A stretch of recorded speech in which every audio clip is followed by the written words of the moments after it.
everyone. Hello, we're trying to get in frame, we're in a different spot. I'm taller, I don't care what. We lost lighting in the city hall because it's all under construction. Yeah, apparently I don't know where light switches are, so there you go. Oh well. I'm John Justin. I'm Donna McDonald. We are your Ward 2 council Yep. people, here to give you your council recap. Mm-hmm. So tonight we started with open council work session. Open council work session, of course, is where we talk about things with the council. Mm-hmm. So anyone who wants can always come and watch our deep discussions. And Yep. One of the things that we got into today in open council work session was our strategic planning session. Mm-hmm. We talked about this a couple minutes ago. Yep. There's a lot to this strategic planning session. Basically, about a month ago, we all got together, including the council, city staff, city manager, Mm-hmm. and we did a deep dive into the things that we want for our city and our philosophy for the city. And there's so much there, and it was really exciting, but we both feel like we can't do it justice. Yeah. It's a dense thing. Our city manager did a great job of summarizing it. So you can certainly watch that in the meeting from tonight. And then I think they're going to try to put something together that might be a little more quickly accessible in the next few days, and we'll link to that when we get a chance to. But best way to look at it is like planning in the semi-long term, not a 10-year or a 20-year plan, but a 2 to 3 year plan for where we're trying to move, because we can move on those things with a lot of what we do can be informed by that as we do the day-to-day sort of business of the city. So that's kind of the reason you do this. You have kind of that big guiding principle document. Yeah. And I think it turned out great. So look forward to taking a look at it, and definitely look at the council meeting and scan up to that. Yeah, section too. and we'll put a link to that Mhm. under this video, but also if our city manager ends up doing a video Yeah, we'll recap, link that we'll too. link that as well. Mhm. Okay, so the next thing that we talked about in open council work session was the levy, and there's actually not that much to say about it at the moment. Yeah, it's kind of a discussion. It kind of again goes with the strategic planning. So when we're in the early stages of figuring out the budget, and there's a lot to go. I mean, we don't see this till later in the year, but just some general guidelines of where we think we could use the budget.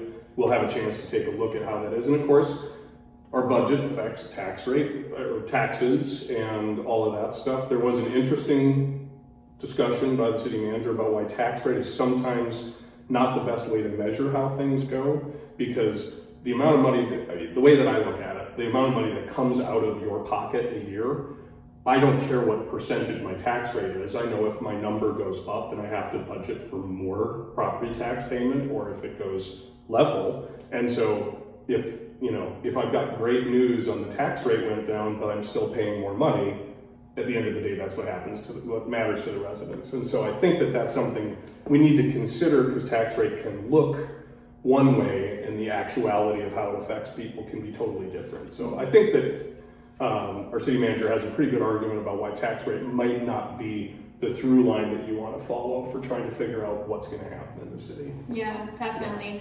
But one of the conversations that we want to continue having with folks is just about the return on investment. Yep. And how our taxes help us create and grow our awesome city and the best things about our city. Yep. So there's a lot to say about that, and we'll get more into it later. But And budgets are all about choices. I mean, we don't have an unlimited amount of money, and so we have to choose what are the priorities, what are the things that are key to the residents that we really want, and what are some other things that maybe fall a little bit behind that. And they're all things that need to probably get done eventually, but what do we need to really hit in the near term? That's what the budget's really for. And in fact, as usual, if you have comments on things that you would absolutely love to see in our city and things that you think would be a huge waste of money in our city, yes, both please, sides. send us your comments and your feedback so that we can think about that when we do the budgeting. Yeah, because those perspectives really matter. I mean, we can't always know about something that might be a big priority. There's definitely times where we know the areas that we live in. We try to know as much about the city as we can. But for example, we'll get to the Annapolis reconstruction. One of the big parts of the Annapolis reconstruction is the Dodd-Annapolis-Charlton intersection. And depending on where you live in the city, if you don't encounter that, it might not seem like that big a deal.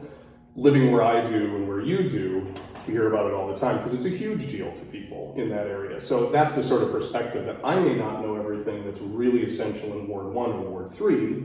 I try to, but you can always reach out, even if if we're not your council people, we still welcome that input. If there's something that you need addressed, we vote on things for the whole city. We don't, it's not all bringing everything home. Right. It shouldn't be so. So then we got into the council meeting.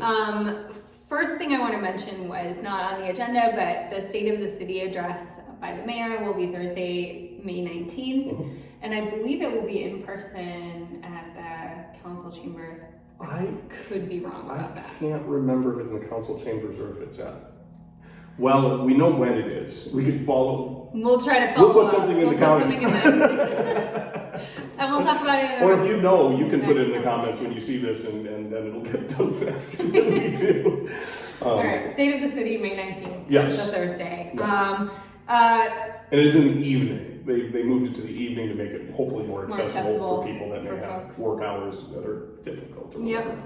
We had a few citizen comments. Actually, we're calling them community comments now, which I love. I think it's great to be inclusive of our whole community. Okay. So Elaine Haas from Salem Lutheran Church came to talk about the sign ordinance and how Salem would really like the sign ordinance to be less restrictive, especially for churches. Yeah, so they can talk about events that they're doing and things like that. And they often, churches often do a lot of community outreach sort of events. And so you want to publicize that, and if you can't because your son can't say it, as she put it, you can take out an ad and it costs money, or you can, social media only goes so far. So that was an interesting thing. I think that we'll discuss that probably more in the future. Teresa Kostick, I believe, came to talk about Relay for Life. So Relay for Life is coming up. It's an opportunity to support cancer research and eliminating cancer. Which I believe the date was August 6th. I'm pretty sure I'm right on that.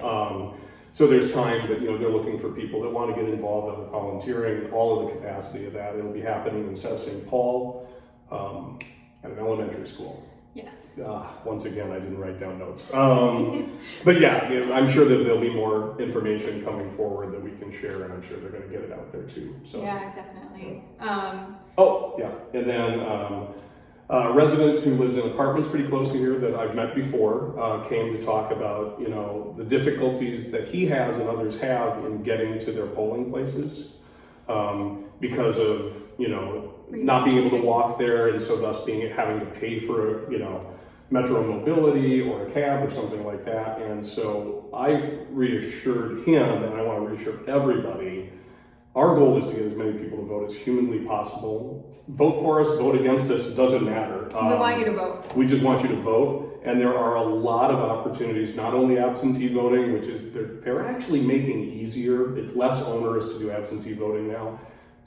We're happy to help you with that. We're not at the point yet where any of that's happening. And then there's a lot of organizations that will provide free transportation to polling places. So as we get closer to, if there's a primary, I think there will be a primary for certain things anyway. But once we get closer to primary season, then certainly the election, city staff is here to help you with that. All of the council representatives are there to help you with that. We want you to vote. So I was glad that Mike brought that up. Appreciate it, Mike.